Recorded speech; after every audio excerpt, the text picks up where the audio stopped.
नमस्कार दोस्तों, मेरा YouTube चैनल कानून वाला में आपका स्वागत है। आज मैं आपको कुछ शब्द बताऊंगा जिनके अलग अलग मीनिंग्स हैं। आप देखें, अभियुक्त, मुलजिम, आरोपी।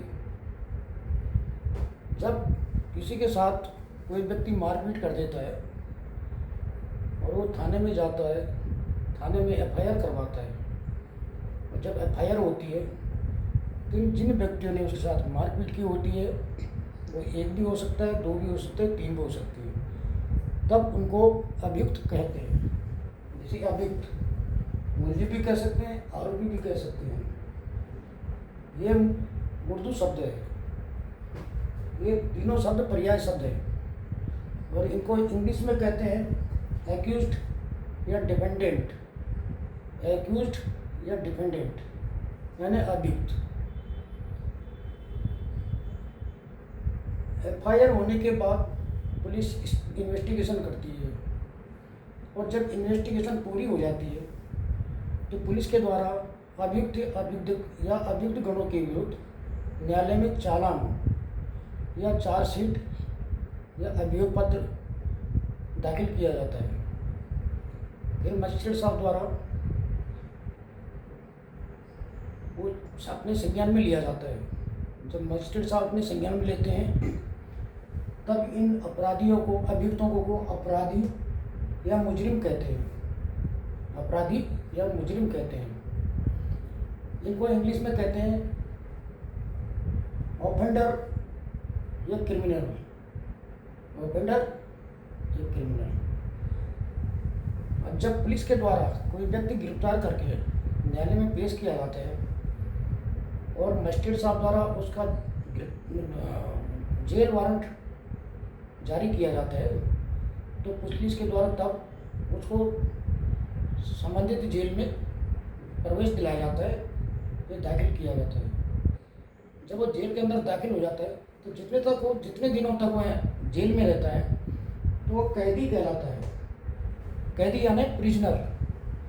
प्रिजन इसलिए कहते हैं, प्रिजन यानी जेल। और जो जेल के अंदर रहता है उसको प्रिजनर कहते हैं। इसी तरह फरियादी जब कोई थाने में रिपोर्ट कराने जाता है और उसकी FIR होनी होती है तो यहीं से शुरू होती है उसकी रिपोर्ट। पहली लाइन यहीं से शुरू होती है कि फरियादी ने थाने आकर रिपोर्ट किया कि, और आगे जो भी मैटर होगा पूरा लिखा जाएगा कि मुझे चाकू से मारा, ऐसा दिया, गालियाँ दी, जो भी किया है। लेकिन पहली लाइन यही होती है कि फरियादी ने थाने आकर रिपोर्ट किया, मौखिक या लिखित रिपोर्ट किया। अब फरियादी को इंग्लिश में कहते हैं कंप्लेनेंट। कंप्लेनेंट यानी सूचनाकर्ता या शिकायतकर्ता। लेकिन पुलिस हर बार फरियादी ही लिखती है। फरियादी उर्दू शब्द है। अब इसका प्रयोग नहीं करना चाहें आप शिकायतकर्ता भी लिख सकते हैं और सूचनाकर्ता भी लिख सकते हैं। ये आपके ऊपर डिपेंड करता है।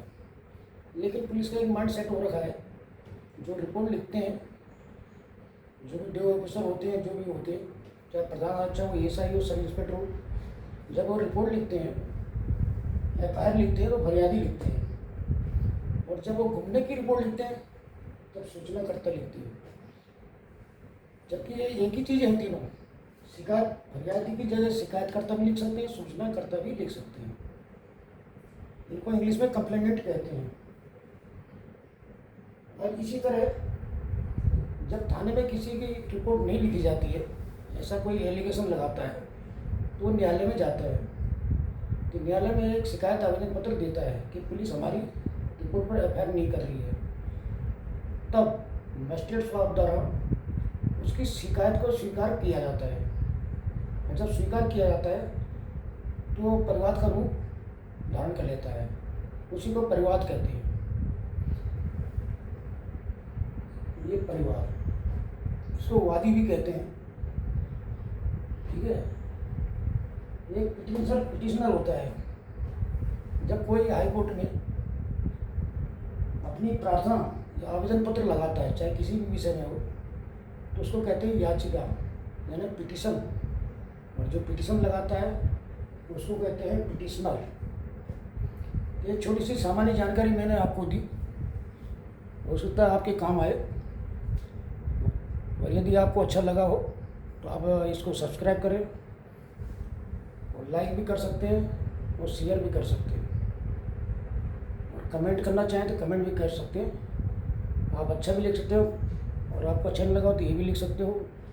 आप कोई राय देना चाह रहे हो तो वो भी लिख सकते हो, और कुछ पूछना चाहते हो वो भी लिख सकते हो। Thank you.